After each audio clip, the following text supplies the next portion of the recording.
টাকা নেয়, কার থেকে 500 নেয়, কার থেকে 700 নেয়। এটা কিসের ইয়া? আমার মা বলে আমাদের শরীরে টাচ করে, এটা কিসের শিক্ষক? এটা কেন করে? নারায়ণগঞ্জ সোনারগাঁ মেঘনা শিল্পনগরী স্কুল অ্যান্ড কলেজের ৬ দফা দাবিতে মানববন্ধন ও বিক্ষোভ করেছে শিক্ষার্থী, শিক্ষক ও কর্মচারীবৃন্দ। রবিবার ৮ই সেপ্টেম্বর সকালে ঢাকা চট্টগ্রাম মহাসড়কে এ মানববন্ধন করা হয়। শিক্ষার্থীদের ৬ দফা দাবি হলো: ১.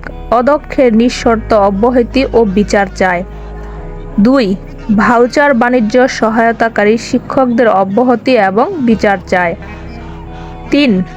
প্রতিষ্ঠানের সকল অর্থনৈতিক কর্মকাণ্ড শিক্ষক কমিটি গঠনের মাধ্যমে স্বচ্ছতা নিশ্চিত করতে হবে।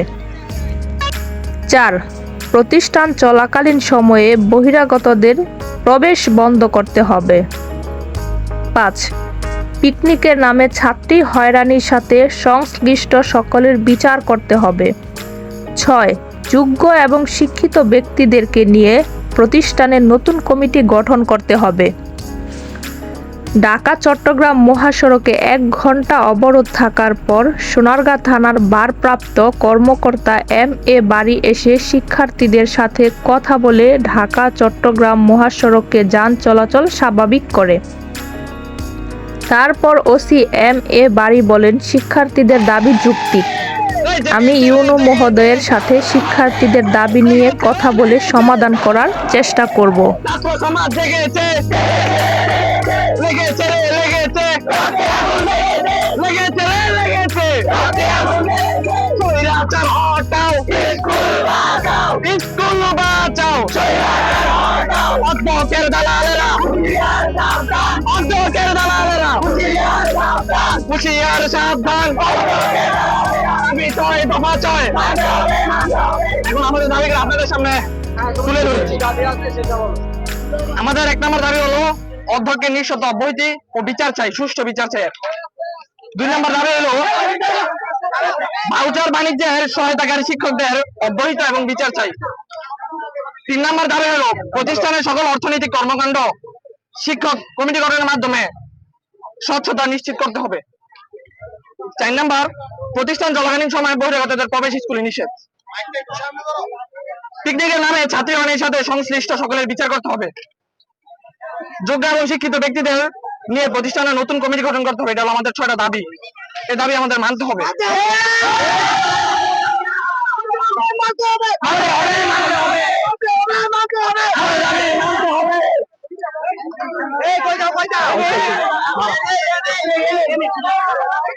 আমাদের দাবি যতক্ষণ না মানবে আমরা রাজপথ ছাড়বো না।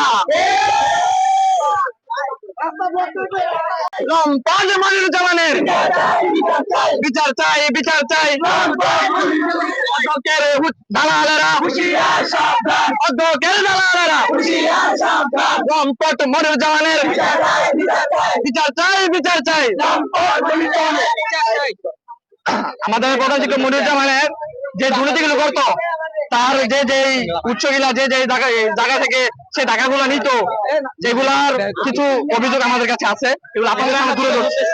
এগুলো থেকে সে এগুলো প্রতিষ্ঠানের আয় উৎস, ছাত্রছাত্রী ভর্তি, ছাত্রছাত্রী বেতন ও পরীক্ষার ফি, পুরোনো বই খাতা পত্র বিক্রি, গরুর হাট, স্কাউট ও সাংস্কৃতিক অনুষ্ঠানের ফি, সিলেবাস, ডায়েরি, সার্টিফিকেট বা প্রশংসাপত্র বিক্রয় ও জরিমানা, ব্যয়ের খাত, শিক্ষক কর্মচারীদের বেতন ও উচ্চ বোনাস, পরীক্ষার প্রশ্ন ও খাতা সহ অন্যান্য সরঞ্জাম কেনা, সফটওয়্যার এবং ইন্টারনেট বিল, বিবিধ প্রধান শিক্ষকের দুর্নীতির প্রক্রিয়া, রসিদ টাকা গ্রহণ করার পর ব্যাংকে তার জমা না দিয়ে সে টাকা মেরে দিত।